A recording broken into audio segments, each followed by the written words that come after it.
I hope आप सब लोग बहुत अच्छे हैं, बहुत खुश हैं, स्वस्थ हैं, अपना ख्याल रख रहे हैं और जो पढ़ाया जा रहा है बिल्कुल बढ़िया तरीके से पढ़ रहे हैं। पढ़ रहे हो कि नहीं पढ़ रहे हो, जल्दी जल्दी बता दो।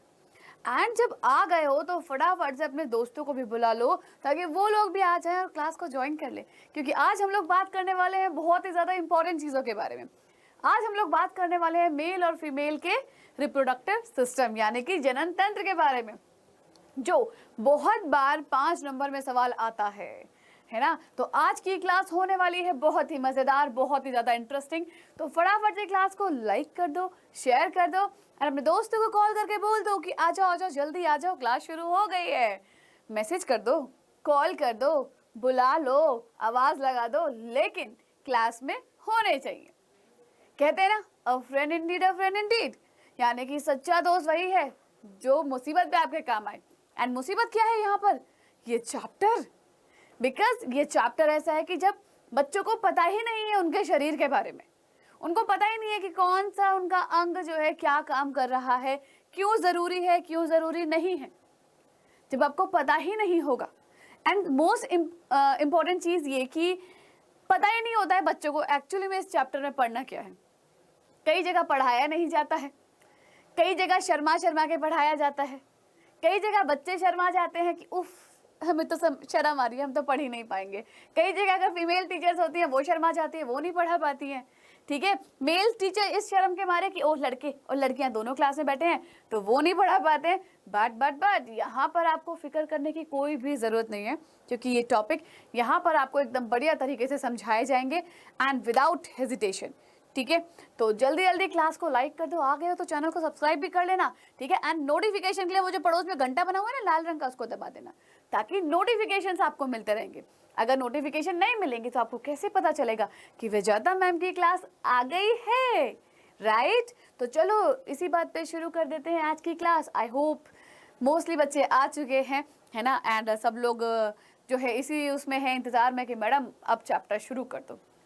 देखो, इस चैप्टर के मोस्ट 2 इंपॉर्टेंट टॉपिक हैं। वैसे तो ये चैप्टर ऑनेस्टली इंपॉर्टेंट है, बट 2 मोस्ट जो इंपॉर्टेंट टॉपिक है अपन उसके बारे में ज़्यादा एक्सप्लेनेशन के साथ बात करेंगे। ठीक है, बिकॉज उन्हीं दोनों में से ज़्यादा मार्क्स का आता है। कहीं कहीं 5 नंबर का आ जाता है, कहीं कहीं 6 नंबर का आ जाता है, राइट। तो इन्हीं के बारे में हम लोग एकदम बढ़िया तरीके से बात करने वाले हैं आज की इस क्लास में। ठीक है, चलो तो चैप्टर का नाम हमारा क्या है? जीव जनन कैसे करते हैं। देखो, जब हम छोटे थे ना, मतलब जब आप भी छोटे रहे होगे, तो कभी आस पड़ोस में मोहल्ले में बच्चा जब पैदा होता है तो हम लोग मम्मी के साथ जाया करते थे कि अरे इन भाभी के बच्चा हुआ है, अरे चाची के बच्चा हुआ है, अरे उनके बच्चा हुआ है, दीदी के हुआ है, मतलब जिनके भी बच्चा हुआ है। तो एक क्यूरियोसिटी ऑलवेज दिमाग में रहती थी, ऑलवेज, ऑनेस्टली बता रही हूँ कि मम्मी ये लड़का है या लड़की है, ऑलवेज दिमाग में आता था। ठीक है, लेकिन जैसे जैसे बड़े होते गए, 8th क्लास में आए आप, अब 10th क्लास में, फिर 12th में आओगे तो वैसे वैसे चीज़ें और ज़्यादा क्लियर होती जाएंगी, राइट। तो इस चैप्टर में ये भी कॉन्सेप्ट है, बच्चों को बहुत ज़्यादा मतलब डिफिकल्ट लगता है ना, तो वहाँ पे जो हमें कन्फ्यूज़न था तो इस चैप्टर में वो कन्फ्यूज़न दूर हो जाएगा बिल्कुल, राइट। चलो, अब जब जीव जनन कैसे करते तो ऑब्वियस सी बात है कि हमको पता है कि भैया क्या बोलते हैं, शुक्राणु होते हैं, अंडाणु होते हैं, जब उन दोनों का मिलाप होता है तो उसकी वजह से जो है क्या बनता है, एक कोशिकीय संरचना बनती है जिसको युग्मनज बोला जाता है, जिसके बारे में आगे डिटेल में बात करेंगे। लेकिन फिलहाल जरूर शुरू कर देते हैं चैप्टर को, राइट। तो सबसे पहली चीज कि भाई जनन की परिभाषा क्या हो जाती है, जनन आप क्या बोलोगे?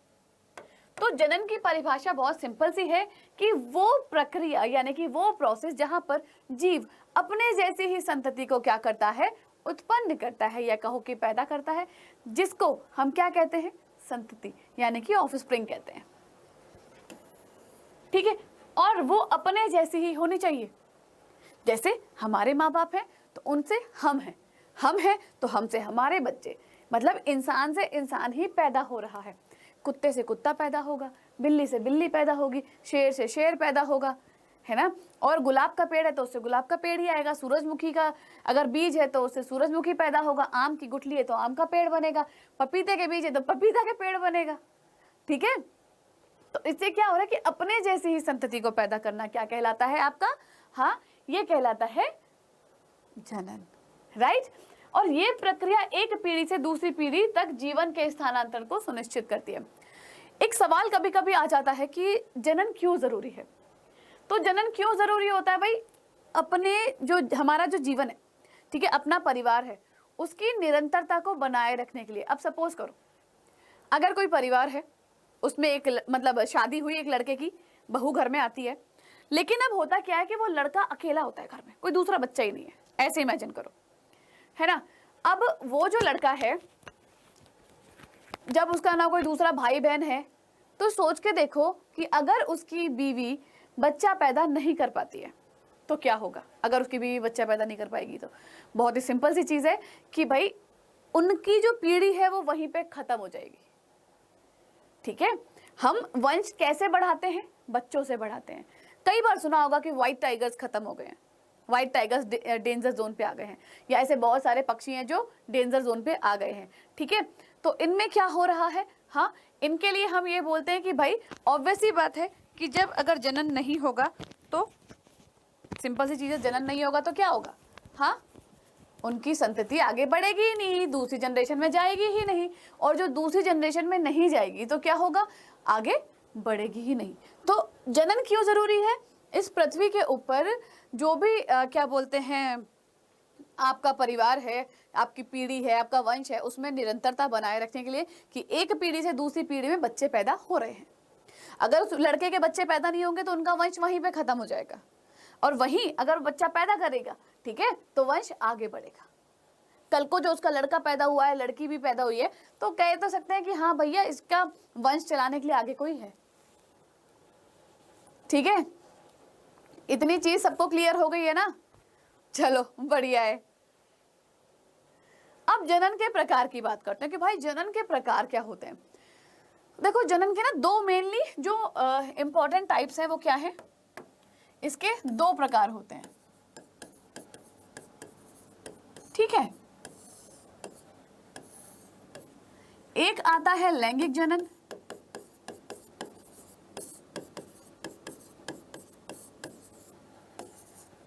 ओके, एक आता है अलैंगिक जनन।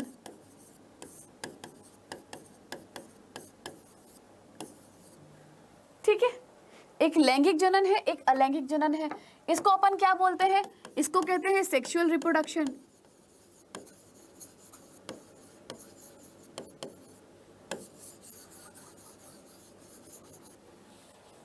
इसको क्या बोलते हैं? Asexual reproduction.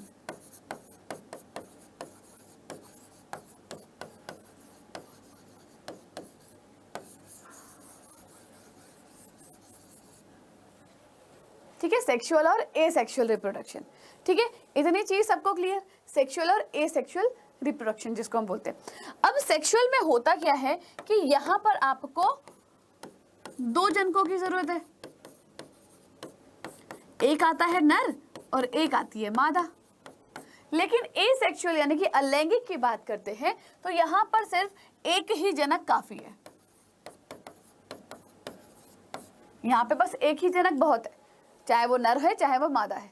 ठीक है, ये बहुकोशिकीयों में होता है, ये एक कोशिकीय में होता है। ठीक है, ये उच्च प्राणियों में होता है, ये निम्न प्राणियों में होता है। इसमें युग्मक बनते हैं, इसमें युग्मक नहीं बनते हैं। इनमें युग्मकों का संलयन होता है, इसमें संलयन नहीं होता है, क्योंकि युग्मक ही नहीं होंगे, संलयन कहां से होगा? इतनी चीज समझ में आई है ना? चलो, तो देखो अलैंगिक जनन वो जैविक प्रक्रिया है जिसमें एक जीव अपने जैसे नए जीवों को क्या करता है? उत्पन्न करता है, बिना युग्मकों के संलयन और बिना आनुवंशिक सामग्री के। ठीक है, क्या कर रहा है? पुनर्संयोजन कर रहा है। राइट, यही मैंने आपको बताया ना कि यहाँ पे युग्मक बनते ही नहीं है, और जब युग्मक नहीं बनेंगे तो उनका संलयन भी नहीं होगा। ठीक है, ये क्या करेंगे? जैसे ये अमीबा है, अमीबा क्या काम करेगा? हाँ, अमीबा अपने आप को दो पार्ट्स में डिवाइड कर लेता है, और दोनों पार्ट्स बिल्कुल डिट्टो एक से होते हैं, एक दूसरे की कॉपी होते हैं। और अमीबा कैसा है? एक कोशिकीय जीव है प्लस निम्न भी है। ठीक है, एक कोशिकीय जीव है प्लस निम्न भी है। इतनी चीज ओके? चलो आगे बढ़े। फिर लैंगिक जनन की बात करते हैं कि भैया लैंगिक जनन क्या होता है। तो अभी मैंने बताया कि लैंगिक जनन क्या होता है, वो विधि जिसमें नर और मादा दोनों भाग लेते हैं लैंगिक जनन कहलाता है। जहां पर नर और मादा दोनों के दोनों भाग ले रहे हैं और दोनों ही अपने अपने युग्मकों का निर्माण करते हैं, उनके युग्मकों का संलयन होता है। नर इंटू मादा, ठीक है। नर और मादा दोनों के पास युग्मक होते हैं, ठीक है। इसके युग्मक का नाम है शुक्राणु, इसके युग्मक का नाम है अंडाणु, ठीक है। जब इन दोनों का निषेचन होता है, इन दोनों का संलयन होगा तो क्या कहलाएगा वो, निषेचन।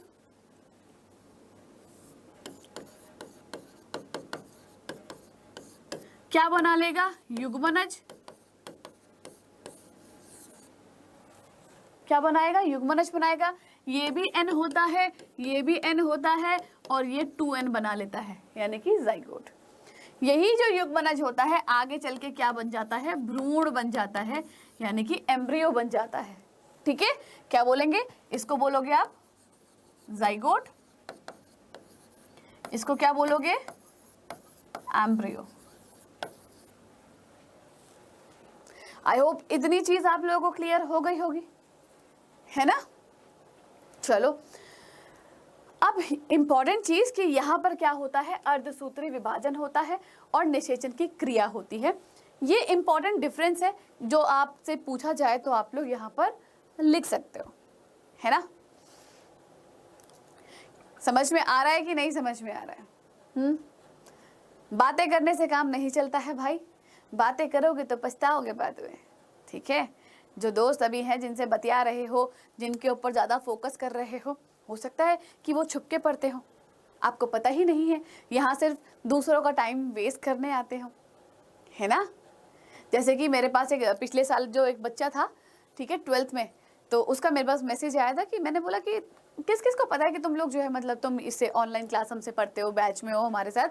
तो उसने बोला कि मैंने किसी को नहीं बताया कि मैं ऑनलाइन भी यहाँ से पढ़ता हूँ डाउटनेट से और ऑफलाइन भी। ऑफलाइन से मतलब पेड वाला बैच, ठीक है, कि पेड बैच में भी यहाँ पर हूँ, है ना, और YT पे भी यहाँ पर आता हूँ, कि मैंने नहीं बताया। मैं क्यों, तो बोलते हैं कि मैम फिर क्या पता अगर वो हमसे ज़्यादा अच्छे नंबर ले आए तो इसीलिए कि भाई किसी पे भरोसा मत करो, ठीक है। यहाँ जो हो सकता है दोस्त बन के बैठे, वो दोस्त हो ही ना। एक्चुअल लाइफ में आओ, रियलिटी में आओ, रियल लाइफ से बाहर हो जाओ। चलो इसको क्लियर करने के लिए ना एक छोटी सी स्टोरी बनाती हूँ, जैसे कि आप लोगों के कमेंट्स यहाँ पे बतिया रहे हो, है ना। मैं एक छोटी सी स्टोरी यहाँ पे आप लोगों को ज़रूर बताना चाहूँगी। तो एक ना क्या बोलते हैं, दुबई का ना एक बहुत बड़ा शेख था, ठीक है। उसने क्या किया, 10 फीट लंबा खूब बड़ा सा ना एक अजगर पाला। अब ऐसा होता है कोई जानवर हमारे पास रहता है तो हमें उससे लगाव हो जाता है, उससे प्यार हो जाता है, ठीक है।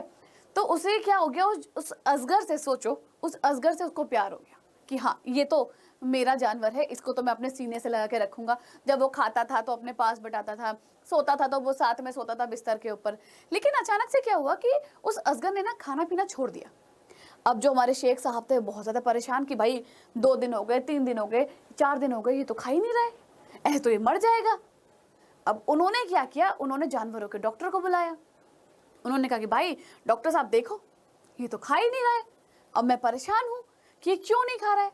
क्योंकि हम ह्यूमन है, हमें बुरा लगता है कि अगर हमारा जानवर परेशान हो गया। बट आप सोचो कि उस टाइम जानवर के दिमाग में क्या चल रहा होगा। उस जो जानवर का डॉक्टर था उसने बोला कि क्या ये सोते वक्त जब आपके आसपास होता है तो क्या आपको लपेटता है, ये आपके चारों ओर घूमता है ये। तो शेख साहब बोले हाँ हाँ बिल्कुल, ये तो मेरे पास ही रहता है, मुझे लपेट के सोता है बिल्कुल।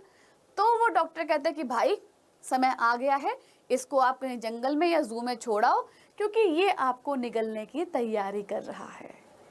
अब इस पे तो शेख साहब बड़े सरप्राइज हो गए, शॉक्ड हो गए कि यार मैं तो इसको इतना प्यार दे रहा हूँ, पाल पोस रहा हूँ, और ये मुझे ही खाने की तैयारी कर रहा है। बिल्कुल ऐसे ही कुछ लोग हमारी जिंदगी में होते हैं जो ऑलवेज आपके आसपास रहेंगे, आप पे बेइंतहा प्यार दिखाने का नाटक करेंगे, आपके ऊपर प्यार की बौछार करेंगे, लेकिन अंदर ही अंदर वो आपको हराने की, आपको नीचा दिखाने की, आपको पीछे करने की कोशिश करेंगे, ठीक है। तो रियल लाइफ में आ जाओ, रियल लाइफ को छोड़ दो।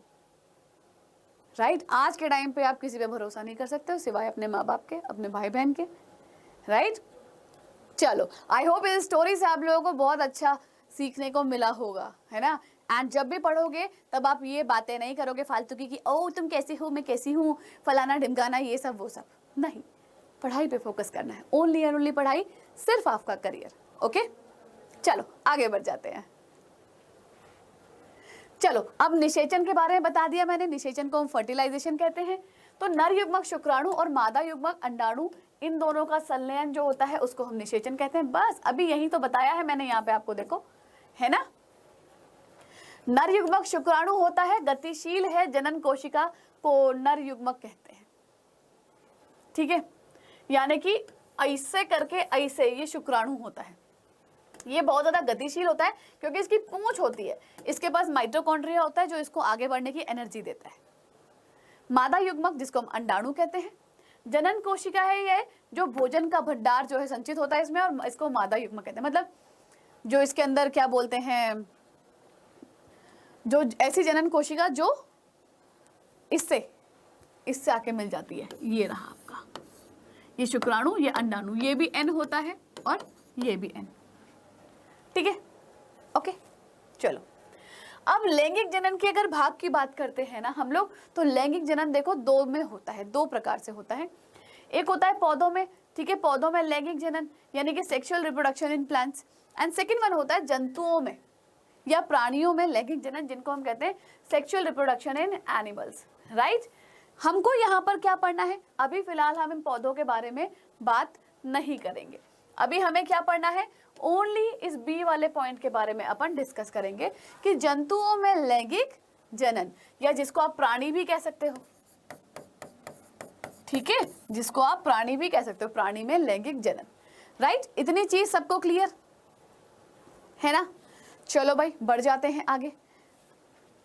तो जनन से संबंधित सभी क्रियाओं में भाग लेने वाले अंगों को हम क्या कहते हैं, जनन अंग कहते हैं, यानी कि रिप्रोडक्टिव ऑर्गन कहते हैं। यानी कि वो सारे के सारे अंग जो आपके जनन में मदद कर रहे हैं। मतलब एक बच्चा पैदा होने के लिए जिन जिन चीजों की जरूरत पड़ती है, जिन जिन अंगों की जरूरत पड़ती है, वो अंग प्रॉपरली काम करके अपना अपना काम कर रहे हैं, जिसकी वजह से बच्चा पैदा हो जाएगा। इस कार्य के आधार पर जननांगों को निम्न दो भागों में विभक्त किया गया है ना। एक होता है प्राथमिक और दूसरा क्या होता है, द्वितीयक। प्राथमिक की अगर हम बात करेंगे कि प्राथमिक लैंगिक अंग यानी कि प्राइमरी सेक्स ऑर्गन जो होते हैं, तो इनमें जनन यानी कि गोनेट कहते हैं, और इन अंगों में युग्मकों के निर्माण और जनन हार्मोन्स के स्रावण की प्रक्रिया होती है। ठीक है, जो ये अंग है इनमें क्या, इनको हमने सबसे पहली चीज क्या बोला, गोनेट बोला। ठीक है, एंड इनमें क्या हो रहा है, इन अंगों में युग्मकों के निर्माण की प्रक्रिया हो रही है, जनन हार्मोन्स बन रहे हैं। ठीक है, तो युग्मक कौन से हैं आपके, नर और मादा युग्मक। ठीक है, अभी पीछे ही बताकर आई हूं पिछले पेज पे कि नर और मादा युग्मक कौन से हैं।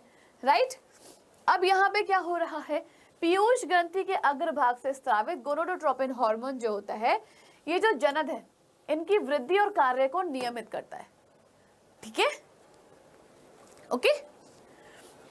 फिर आते हैं द्वितीयक लैंगिक अंग यानी कि सेकेंडरी सेक्स ऑर्गन। ये नर और मादा दोनों में होते हैं, ये भी नर और मादा दोनों में होंगे।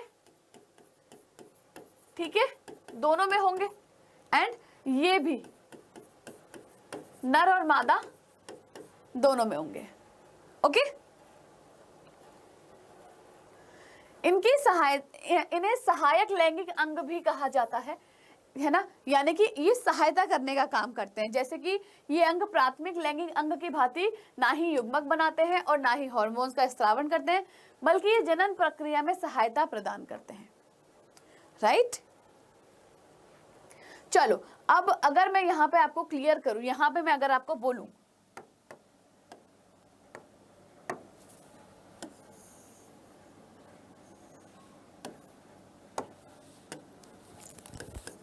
जनन तंत्र के प्रकार, ठीक है, अगर हम जनन तंत्र के प्रकार की बात करते हैं तो हमारे पास दो जनन तंत्र आते हैं।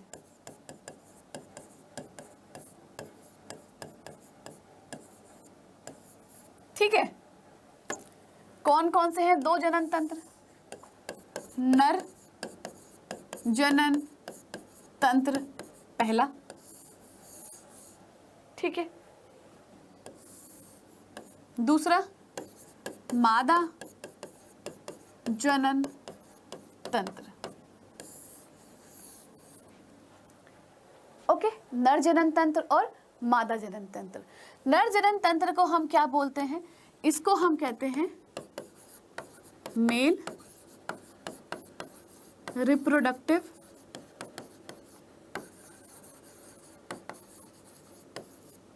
सिस्टम। ठीक है, इसको क्या बोलेंगे हम? Female reproductive system. ओके, यहाँ पे नर जनन तंत्र और यहाँ मादा जनन तंत्र। अब इन दोनों के पास ना अलग अलग अंग होते हैं, यानी कि अलग अलग ऑर्गन्स आते हैं। जैसे कि अगर हम इसकी बात करेंगे, नर की बात करेंगे, तो नर के पास हमारे जो है बहुत सारे भाग आ जाते हैं। जैसे कि आपका वृषण आ गया, अधिवृषण आ गया, शुक्रवाहिनी आ गया, ठीक है, शुक्राशय आ जाएगा, आपका मूत्राशय आ जाएगा, है ना, और भी सारी चीजें इसमें आती हैं।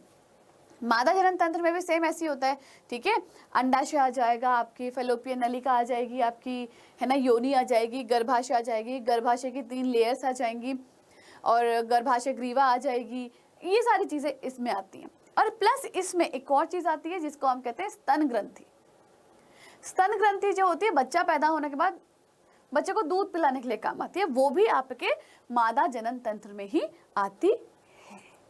ठीक है, चलो तो शुरुआत कर देते हैं हम किसके साथ? नर जनन तंत्र के साथ। तो नर जनन तंत्र जो होता है इसको हमने क्या बोला? मेल रिप्रोडक्टिव सिस्टम बोला, जो कुछ इस तरीके से आपको दिखाई देता है। राइट, हमें कैसा दिखाई देता है? ठीक है, अब देखो ये कई बार डायग्राम बनाने के लिए भी आ जाता है। अब यहाँ से जो हम लोग आगे पढ़ रहे हैं ना, तो आई रिक्वेस्ट यू कि कोई भी मतलब मजाक में नहीं लेगा चीज़ों को, बिकॉज हमारे ही तो शरीर के बारे में है, तो अपने ही शरीर के बारे में पढ़ने में दिक्कत कैसी है, शर्म कैसी है ना? ठीक है भाई, भगवान ने सबको अच्छा खासा बनाया हुआ है, इतने सुंदर सुंदर शरीर दिया हुआ है, सुंदर सुंदर शक्लें दी हुई हैं, है ना, इतना अच्छा प्यारा सा दिमाग दिया हुआ है ना, तो उसका यूज करो भाई, ऐसी गंदी बातों में दिमाग नहीं लगाना है। ठीक है, सिर्फ और सिर्फ पढ़ाई पे फोकस करना है। आप इन चीजों को समझो, क्योंकि ये जो टॉपिक्स है ना 12th क्लास में आके बहुत ज्यादा एक्सप्लेनेशन के साथ हैं, जो आपको पढ़ने हैं, है ना, जो आपको पढ़ने हैं एक्सप्लेन एकदम मानव जनन में 12th क्लास में। इफ इन केस आप बायोलॉजी लेते हैं तो ठीक है, 11th में कुछ भी नहीं है ठीक है, सब 12th में मिलेगा ये चैप्टर। ठीक है, पुष्पी पादपों में लैंगिक प्रजनन, है ना, और मानव जनन, जनन श्वास, ये शुरू के जो 3-4 चैप्टर्स हैं इनमें हमें यही पढ़ना है। अब एक सोचो कि यहाँ पर इस चैप्टर को क्यों पढ़ाया जा रहा है? बिकॉज आपने 8th क्लास में थोड़ा बहुत पढ़ा, अब 10th में पढ़ रहे हो, क्योंकि आप लोग धीरे धीरे एक मैच्योरिटी की तरफ जा रहे हो, जहाँ पर आप लोगों को ये कुछ चीजें समझनी बहुत ज्यादा जरूरी है। यहाँ पर आप लोगों को समझना जरूरी है कि आप लोगों की बॉडी में जो भी बदलाव हो रहे हैं उनको जानना जरूरी है। बिकॉज आई नो घर पे हम इतना ओपनली अपने माँ बाप से, भाई बहन से बात नहीं करते हैं, कई बार होता है दोस्तों से भी बात नहीं करते हैं, है ना, टीचर्स से क्या ही बात करोगे। ठीक है, एंड कभी कभी आप जो है सर्च करने लग जाते हो तो ऊट पटांग बातें आती हैं, तो बेटर है यहाँ पे पढ़ लो, समझ में अच्छे से और आ जाएगा। ठीक है, चलो तो नर जनन तंत्र की बात करते हैं। तो नर जनन तंत्र आपका कुछ इस तरीके से आता है। देखो, मानव नर जनन तंत्र ऐसा होता है। इसका डायग्राम बनाने के लिए कभी कभी आ जाता है जो 5 मार्क्स में आता है, और कहीं कहीं 6 नंबर में भी आ जाता है। ठीक है, अगर 5 और 6 नंबर में तब होगा जब आपसे बोला जाएगा चित्र सहित वर्णन कीजिए। ठीक है, वहां लिखा होगा चित्र सहित वर्णन कीजिए। एक क्वेश्चन तो ऐसा आ सकता है, एंड ये आपका PYQ है। ठीक है, एक ओनली पूछ सकते हैं कि आरेखित चित्र बनाइए।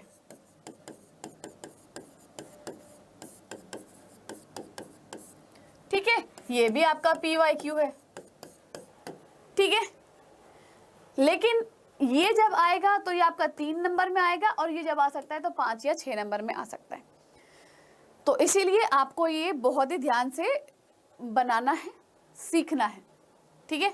डायग्राम्स के लिए अलग से क्लास लेकर आएंगे अपन, डायग्राम्स की वहां पे बात करेंगे, ओके। चलो आगे बढ़ते हैं। तो नर जनन तंत्र में आपके पास कौन कौन से भाग आ जाते हैं ये देख लेते हैं। वृषण कोश, सहायक ग्रंथियां, वृषण आ जाता है एक जोड़ी, ठीक है। अयो, एक जोड़ी वृषण आ गया, एक जोड़ी अधिवृषण आ गया, शुक्रवाहिनी आ जाएगा, मूत्रमार्ग आ गया और शिश्न आ जाएगा, यानी कि मूत्राशय ये रहा, ठीक है। ये क्या है आपका शुक्राशय, ठीक है। यहाँ पे प्रोस्टेट ग्रंथि आती है, ठीक है। एंड ये आपका शुक्रवाहक है, जहाँ पे यानी कि स्पर्म्स जो है इसके शुक्राणु इसी में से यहीं से जाते हैं, कहाँ, यहाँ पर, और यहाँ से फिर बाहर निकलते हैं, ठीक है। मूत्रमार्ग, तो लड़कों में मूत्रमार्ग और जो आपका शुक्राणु होते हैं उनके निकलने की सिर्फ एक ही जगह होती है, एक ही रास्ता होता है, ठीक है। फिर वृषण आ जाते हैं जहाँ पे शुक्राणुओं का निर्माण होता है, और शिश्न मुंड इसको कहते हैं, और ये पूरा का पूरा शिश्न कहलाता है, ठीक है। तो ये आपका इंपॉर्टेंट है, प्लीज इसको अच्छे से पढ़ना जैसा पढ़ाया जा रहा है, राइट। चलो, तो यहाँ पे सबसे पहले अगर मैं वृषण कोश की बात करती हूँ कि वृषण कोश होता क्या है, तो देखो इस तरीके से, ठीक है, ऐसे,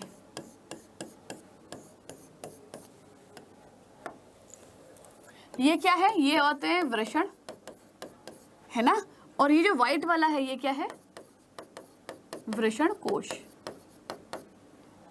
ठीक है। ये जो व्हाइट वाला आपको दिखाई दे रहा है, इस व्हाइट वाले पोर्शन को ही क्या कहते हैं हम, वृषण कोश। कोश क्या होता है, हम कहते हैं ना कोश, मतलब जहां पे कुछ रखा जाता है। तो ये एक पाउच होता है, एक थैले में संरचना होती है, जो लड़कों में क्या होती है, शरीर से बाहर होती है। यानी कि लड़कों में जो उनका जनन मतलब जो उनके जनन पार्ट्स है वो कहाँ है, बॉडी से बाहर है उनकी, बट लड़कियों में क्या होते हैं, शरीर के अंदर होते हैं, ठीक है। अब ये शरीर से बाहर क्यों होते हैं, क्योंकि हमारा जो बॉडी का मतलब हमारा जो बॉयज का बॉडी का टेम्परेचर है वो क्या है, उससे इनको 2 से 2.5 मतलब 2 और 2.5 डिग्री सेल्सियस कम चाहिए होता है, ठीक है। और अगर ये टेम्परेचर जो है ज्यादा होगा तो शुक्राणु नहीं बनेंगे, तो टेम्परेचर बॉडी से कम चाहिए होता है शुक्राणुओं के निर्माण के लिए, इसीलिए ये शरीर से बाहर होते हैं, ठीक है। एंड ये क्या काम करता है, ये इसको प्रोटेक्शन देता है, ठीक है, ये इसको प्रोटेक्शन देता है। हम थैला लेके क्यों जाते हैं, सब्जियां रखने के लिए, ताकि सब्जी इधर उधर गिरे ना। सेम ये जो पाउच होता है ये भी यही काम करता है, ताकि जो अंदर वृषण है उनको कोई नुकसान ना पहुंचे, ठीक है। चलो आगे बढ़ते हैं। तो वृषण कोश त्वचा का बना हुआ होता है, थैलेनुमा कोश है, जिसका उद्भव जो है पश्च उदरावरण की भित्ति से होता है। भ्रूण बनते समय ही कुछ हार्मोन्स के प्रभाव से दोनों वृषण धड़ सामने की ओर और शिश्न के आधार पर दोनों टांगों के बीच में बाहर आ जाते हैं, ठीक है। मेरे ख्याल से 4था या 5वां महीना होता है जहां पर क्या होता है, जो वृषण होते हैं पहले वृषण शरीर के अंदर ही होते हैं। ये भी एक अमेजिंग फैक्ट है, पहले शरीर के अंदर ही होंगे, लेकिन फिर क्या होता है, जैसे जैसे लड़का बड़ा होने लग जाता है माँ के पेट में, वो शरीर से बाहर आ जाते हैं, है ना। कितना अमेजिंग, सोचो, क्या पता था आपको, ये नहीं पता था ना, मैंने बताया है, ठीक है। चलो, तो वृषण कोश का तापमान शरीर के तापमान से कहीं 3 लिखा है, कहीं 2 लिखा होगा, कहीं 2.5 लिखा होगा, ठीक है। तो 2 से 2.5 इज इनफ, इससे ज्यादा नहीं लिखना। फिर जो कि शुक्राणुओं के परिपक्वन के लिए बहुत ज्यादा जरूरी है ना। और ये ताप नियामक का काम करता है। सर्दियों में तापमान घटने के साथ वृषण कोश का तापमान भी कम होने लग जाता है ना। तापमान स्थिर बनाए रखने के लिए ये सिकुड़ कर शरीर के समीप आ जाता है, यानी कि जब सर्दियां होती हैं तो सर्दियों में आपने नोटिस किया होगा, जो वृषण कोश होता है, जो वृषण होता है वो शरीर से चिपक जाते हैं और गर्मियों में दूर हो जाते हैं, क्योंकि इनको टेम्परेचर मेंटेन करना होता है, इसीलिए। फिर आते हैं वृषण। तो यस, वृषण के बारे में ही बता ही चुकी हूँ भाई। ये इस तरीके से वृषण कोश आ गया, इसके अंदर वृषण आ गया, ये रहा, ठीक है, ओके। इनमें क्या बनता है, ये जो वृषण होते हैं इनमें क्या बनते हैं, शुक्राणु और हार्मोन, और हार्मोन बनता है, मेल हार्मोन जो होता है, नर हार्मोन होता है, वो बनता है, ठीक है। शरीर में वृषण उदर गुहा के बाहर एक थैली में स्थित होते हैं, जिसे हम वृषण कोश कहते हैं, जैसे बता ही चुकी हूं आपको। वृषण कोश वृषण के तापमान को शरीर के तापमान से, देखा यहाँ लिखा है ना, 2 से 2.5 डिग्री सेल्सियस तक कम रखने में सहायता करता है, जो शुक्राणु के निर्माण के लिए बहुत ज्यादा जरूरी है। एंड वृषण की लंबाई 4 से 5 सेंटीमीटर और चौड़ाई 2 से 3 सेंटीमीटर, कॉम नहीं है ये, सेंटीमीटर है, ठीक है, सेंटीमीटर होती है। ये PYQ है, ठीक है, ये PYQ है, ये भी PYQ है। इस चैप्टर से ना बहुत सारे PYQ आते हैं, बहुत सारे। फिर आता है अधिवृषण। अधिवृषण क्या होता है, देखो कि ये आपके क्या है, वृषण है। इन वृषण के ऊपर ना कॉमा जैसे, ये कॉमा जैसे बने हुए ऐसे, ये जो पिंक वाला हिस्सा है, ये वाला कॉमा जैसा जो है, ये क्या है, अधिवृषण, ठीक है, ये क्या है, अधिवृषण कहलाता है। तो ये अधिवृषण क्या होता है कि अधिवृषण लगभग 6 मीटर लंबी नलिका से बना होता है, जो अति कुंडलित होता है। ये क्या होता है, कुंडलित होता है बहुत ज्यादा, ओके। और 4 सेंटीमीटर लंबी, चपटी और अल्प विराम यानी कॉमा, मैंने अभी बोला ना कॉमा जैसे आकार की संरचना में होता है ना। और यहाँ से स्पर्म्स निकलने के बाद यहाँ पर स्टोर हो जाते हैं, राइट। बाद में ये ऊपर शुक्र नलिका से बाद में जाते हैं, ओके। सहायक नलिकाएं, तो सहायक नलिकाएं जो है, अयो कृष्ण जी कहाँ से आ गए हो बीच में, वृषण जालिका, ठीक है, वृषण जालिकाओं के माध्यम से शुक्र वाहिकाओं में खुलती है ये, ओके। फिर अरे कृष्ण जी कितने याद करोगे मुझे। फिर शुक्र वाहिका वृषण से चलकर अधिवृषण में खुलती है। अधिवृषण शुक्रवाहक की ओर, उदर गुहा की ओर ऊपर जाते हैं, मूत्राशय के ऊपर की ओर, फिर एक लूप बना लेते हैं, यानी कि ये आपका मूत्राशय ऐसे आ जाएगा ना, ठीक है, इसके ऊपर ऐसे करके लूप जो बनता है, ऐसे करके, ठीक है, ऐसे करके, फिर ये नीचे मूत्रवाहिनी में खुल जाता है, ओके। चलिए इसके बाद शुक्रवाहिनी और शुक्रवाहक की अगर हम बात करते हैं, ये शुक्रवाहक, तो अधिवृषण के पश्चिम भाग से एक आंशिक रूप से कुंडलित नलिका निकलती है, जिसे हम शुक्रवाहिनी कहते हैं। शुक्रवाहिनी मतलब शुक्राणु को ले जाने वाली, ठीक है, शुक्राणु को ले जाने वाली क्या कहलाएगी, शुक्रवाहिनी, ठीक है ना। तो शुक्रवाहिनी की भित्ति में पेशीय स्तर अधिक मोटा होता है, जो कूटीय स्तंभी उपकला से स्तरित होता है, ओके।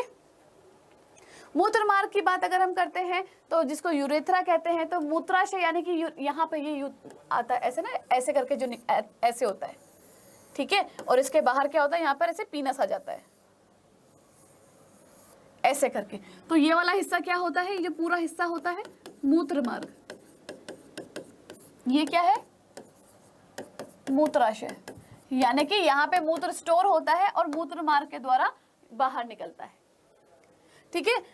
स्खलन वाहिनी के साथ संयुक्त तो होकर शिश्न के शिखर पर एक मूत्रजनन छिद्र यानी कि क्या बोलते हैं, एक एपर्चर बनाता है, यहाँ पर एक छिद्र जैसा, एक छेद जैसा होता है, ठीक है, जहां से क्या होता है, यूरिन बाहर निकलता है, यहाँ से यूरिन बाहर निकलता है। अब यूरिन और मतलब मूत्र और शुक्राणु दोनों एक ही रास्ते से बाहर आते हैं, ये आपको ध्यान में रखना है, कोई अलग रास्ता नहीं है।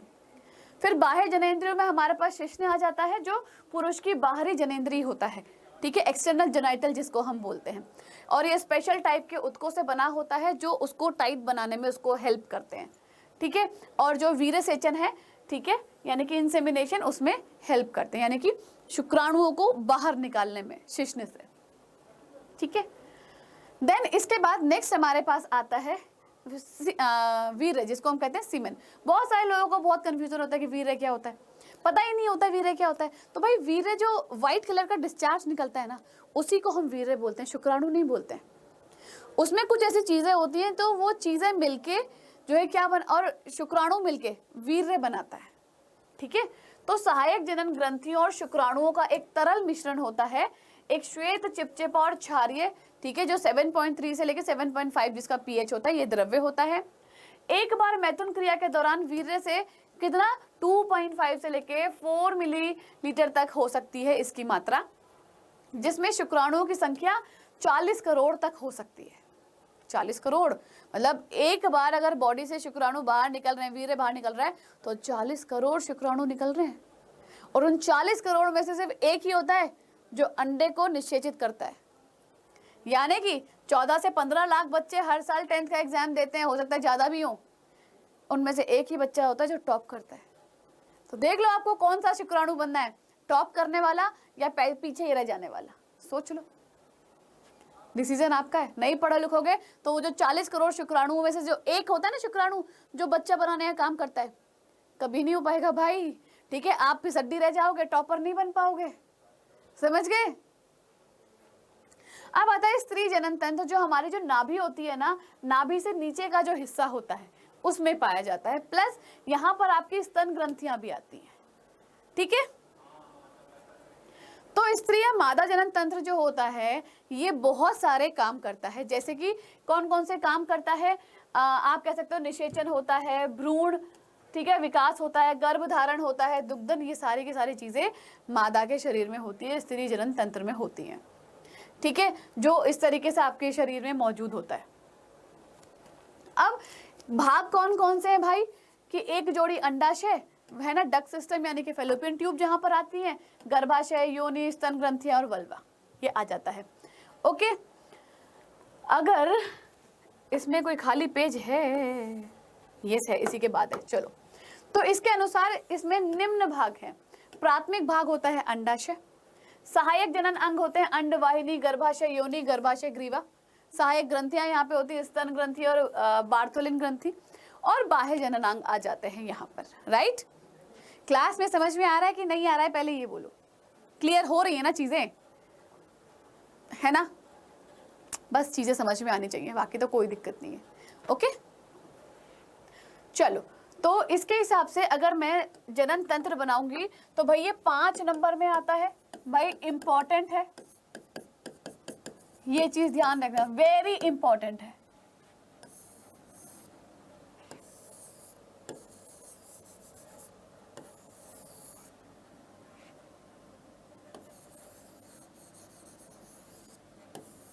ऐसे करके आ जाएगा, राइट, यहां पर अंडाशय आ जाता है, फिर इसके 3 भाग होती है, ठीक है। पहली लेयर, सबके नाम लिखवाऊंगी अभी, दूसरी लेयर, ये इस चैप्टर का मोस्ट इंपॉर्टेंट डायग्राम है, जो बनाना सीख लोगे तो कभी भी नंबर नहीं कटेंगे, ध्यान देना। चलो, इनके नाम अगर मैं आपको बताऊं, नीचे से शुरू करते हैं, तो ये होती है योनि, यानी कि जिसको हम वजाइना कहते हैं, ठीक है। ये है आपका गर्भाशय, ठीक है, ये होता है अंडाशय, यहां तक, ये आती है अंडवाहिनी, जिसको हम कहते हैं फेलोपियन ट्यूब, इसको कहते हैं ओवरी, राइट, इसको कहते हैं यूट्रस। ये मेन पार्ट्स आते हैं यहाँ पे, ठीक है। बस आपकी क्लास में यही तक है, इससे ज्यादा नहीं है, राइट। अगर मैं अब ये जो 3 लेयर्स दिखाई दे रही हैं, इन 3 लेयर्स की बात करूं, सबसे बाहर की लेयर नंबर 1, उससे अंदर की लेयर नंबर 2, और उसके सबसे अंदर की लेयर नंबर 3, ठीक है। तो इनकी लेयर्स के अगर नाम बताऊं तो इनकी लेयर्स कहाँ चली गई, गर्भाशय, ये रहा। सबसे बाहर वाली होती है परिगर्भाशय, ठीक है, जिसको हम कहते हैं पेरीमेट्रियम, ठीक है, परिगर्भाशय, पेरीमेट्रियम कहते हैं। बीच वाली क्या होती है आपकी, मध्य गर्भाशय परत, ठीक है, मायोमेट्रियम। एंड सबसे अंदर होती है अंतः गर्भाशय परत, यानी कि एंडोमेट्रियम,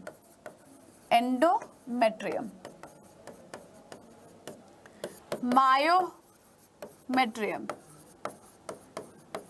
ठीक है, पेरीमेट्रियम। एंड ये मोस्ट इंपॉर्टेंट डायग्राम है आज की क्लास का। कैसा है, मोस्ट इंपॉर्टेंट, राइट। चलो, तो अंडाशय की बात करते हैं, तो ये जो गुलाबी आपको येलो दिख रहा है, ये अंडाशय है। अंडाशय क्या काम करता है, एक जोड़ी अंडाशय जो है मादा के शरीर में पाए जाते हैं, ठीक है। एंड ये कैसे होते हैं, अंडाशय चपटे, श्वेत और बादाम की आकृति के होते हैं, लगभग 2 सेंटीमीटर लंबा और 2 सेंटीमीटर चौड़ा होता है, 1 सेंटीमीटर मोटा होता है। इसमें अंडाणुओं का निर्माण होता है और मादा के जो लैंगिक हार्मोन होते हैं एस्ट्रोजन और प्रोजेस्टेरॉन, इन दोनों का निर्माण होता है, ये भी याद रखना। ओके, अंडवाहिनी, भाई अंडवाहिनी क्या थी, ये वाली, ये क्या है, अंडवाहिनी। अंडवाहिनी यानी कि अंड को ले जाने वाली वाहिनी, व्हीकल, वाहन। तो ये भी एक जोड़ी होती है जो आपके गर्भाशय को अंडाशय से जोड़ने का काम करती है। ठीक है, अंडाशय को गर्भाशय से जोड़ रही है ये, है ना। और जो है निषेचन के लिए जगह भी यही प्रदान करती है। ये PYQ है कि इसकी लंबाई कितनी होती है, ये PYQ है कि लंबाई कितनी होती है। ठीक है, तो रोमाबी कीप या इनफंडिबुलम, गर्भाशय या फैलोपियन नलिका और संकीर्ण पथ, ये तीनों इसके भाग हैं। यहाँ आता है संकीर्ण पथ, यहाँ आ जाता है कीपक, राइट। एंड आपका गर्भाशय फैलोपियन नलिका, ये पूरा यही कहलाती है। ये तीनों पार्ट मिलके ही आपके अंडवाहिनी का निर्माण करते हैं। गर्भाशय की बात करते हैं तो ये इस गर्भाशय मैंने अभी आपको बताया ही है कि ये वाला जो पोर्शन होता है, ये वाला, ये होता है गर्भाशय, जो क्या करता है, पूरे 9 महीने बच्चे को रखने का काम करता है, उसकी सुरक्षा करता है। ठीक है, और ये कैसा होता है, लगभग 7.5 सेंटीमीटर लंबा, 3 सेंटीमीटर मोटा और 5 सेंटीमीटर चौड़ा होता है, खोखला होता है।